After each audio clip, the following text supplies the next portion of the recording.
Excellence Madame l'ambassadeur, Messieurs les chefs d'institution, Mesdames et Messieurs les membres du gouvernement, Excellence Monsieur le vice-doyen du corps diplomatique, Mesdames et Messieurs les chefs de mission diplomatique, Madame la maire de la commune urbaine d'Antananarivo, honorables invités, Mesdames et Messieurs. C'est un plaisir renouvelé d'associer chaque année la joie de Madagascar à celle de la France en cette occasion de la commémoration du 14 juillet. Cette commémoration est avant tout un moment solennel dédié aux souvenirs. Mais elle est aussi, particulièrement aujourd'hui, l'occasion de célébrer la pérennité, la force et la vitalité des relations entre Madagascar et la France. Le devoir de souvenir et de mémoire est celui de rappeler les valeurs essentielles. Le président de la République française, Emmanuel Macron, a dit « Aujourd'hui, nous célébrons ce qui nous unit, ce goût absolu de l'indépendance qu'on appelle liberté, cette ambition de donner à chacun sa chance qu'on appelle égalité, cette détermination à ne laisser personne sur le côté du chemin qu'on appelle fraternité. » Au nom de M. André Rajoelina, président de la République de Madagascar, au nom du gouvernement et du peuple malgache, et en mon nom personnel, permettez-moi d'adresser mes meilleurs vœux et mes sincères félicitations à chaque citoyen français, en particulier ceux qui résident dans la Grande Île. Nos vœux s'adressent tout particulièrement au président français, son Excellence M. Emmanuel Macron, qui a rappelé au monde entier, au jour le plus approprié, ses valeurs. Excellence, chers collègues, soyez certains que Madagascar accorde aussi une importance et un attachement particulier à son indépendance, ainsi qu'au principe d'égalité et de solidarité.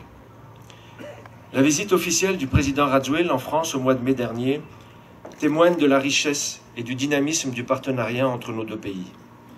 Sa rencontre avec son homologue français atteste de notre détermination commune à renforcer notre coopération et à capitaliser nos acquis pour relever nos défis communs.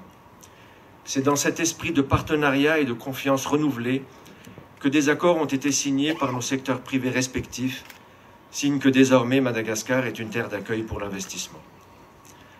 Madame l'ambassadeur, Mesdames et Messieurs, permettez-moi de faire une petite digression concernant l'actualité récente et celle qui va concerner nos relations durant les mois à venir. Tout d'abord, le sujet qui anime les foyers, déplace les foules et ranime la ferveur nationale, les baleines. Et comme c'est la première fois que je prends la parole depuis leur retour triomphal cette nuit, après 8 heures d'une longue traversée, d'une marée humaine, je tiens à me faire l'écho des mots du président de la République et de l'ensemble de la population malgache pour les remercier pour tous ces moments de joie, de bonheur et surtout de fierté et de solidarité nationale retrouvée.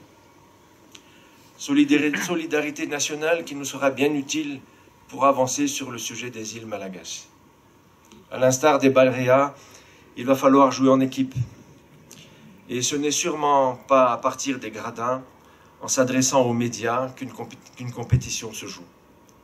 C'est sur le terrain, la balle au pied et la sueur au front, en compagnie des autres joueurs de son équipe. Madagascar n'a pas besoin de 25 millions de sélectionneurs et de commentateurs. Madagascar veut 25 millions de joueurs soudés derrière le chef de l'État. Quoi qu'on dise sur le sujet, si aujourd'hui le président de la République doit le traiter, c'est bien que nous sommes encore en situation d'échec et que nous devons tous faire preuve d'humilité. C'est la raison pour laquelle l'occasion m'est donnée d'annoncer que le gouvernement met en place un comité qui réunira tous ceux qui, de près ou de loin, auront compétence à s'exprimer sur le sujet. Comité dont la composition fait ma fierté au vu de la qualité de ses membres. Comité qui auditionnera toutes les parties concernées, de l'environnement à la pêche, de la défense à la recherche pétrolière. Ce débat doit être le plus large possible, étant un sujet de souveraineté nationale. Mais qu'on se le dise, la décision est et restera politique. Madame l'ambassadeur, d'ores et déjà, nous savons que nos opinions publiques respectives vont s'emparer du sujet. D'ores et déjà, nous subodorons que les politiciens de tous bords y trouveront matière à rebondir pour y trouver un petit avantage politique conjoncturel. Saluons tous la volonté et le courage de nos chefs d'État de se tourner vers l'avenir et de se retrouver avant les fêtes du 60e anniversaire de l'indépendance de Madagascar pour proposer une solution. Charge à nous de nous mettre au travail.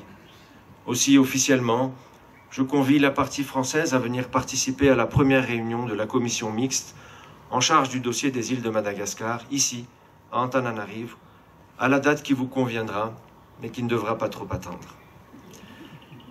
Excellences, Mesdames et Messieurs, il me semble ainsi légitime et approprié de conclure mon propos par des mots d'optimisme et d'encouragement. Nous avons construit avec la France un partenariat solide, basé sur la confiance et la compréhension mutuelle. Un partenariat forgé par l'histoire, qui a parfois été douloureuse et tragique, mais un partenariat fondé sur des valeurs auxquelles nos deux pays sont attachés. Madame l'ambassadeur, non, nous ne vivons plus dans la peur, et nous en sommes fiers. Oui, nous fondons ce régime sur le rétablissement de l'état de droit, la lutte contre la corruption et la bonne gouvernance. Chère Véronique, cher Rafik, le moment est venu de nous quitter puisque vous êtes appelés à poursuivre votre action sous d'autres cieux. Permettez-moi de vous remercier au nom du gouvernement pour votre dévouement à l'amélioration des relations entre nos deux pays. De vous remercier, en mon nom personnel et celui de Claudia, pour les liens amicaux et chaleureux que nous avons pu tisser. De vous souhaiter le meilleur là où votre devoir vous conduira. Que notre coopération demeure source de prospérité et de bonheur pour nos deux pays. Vive la coopération entre la France et Madagascar. Je vous remercie.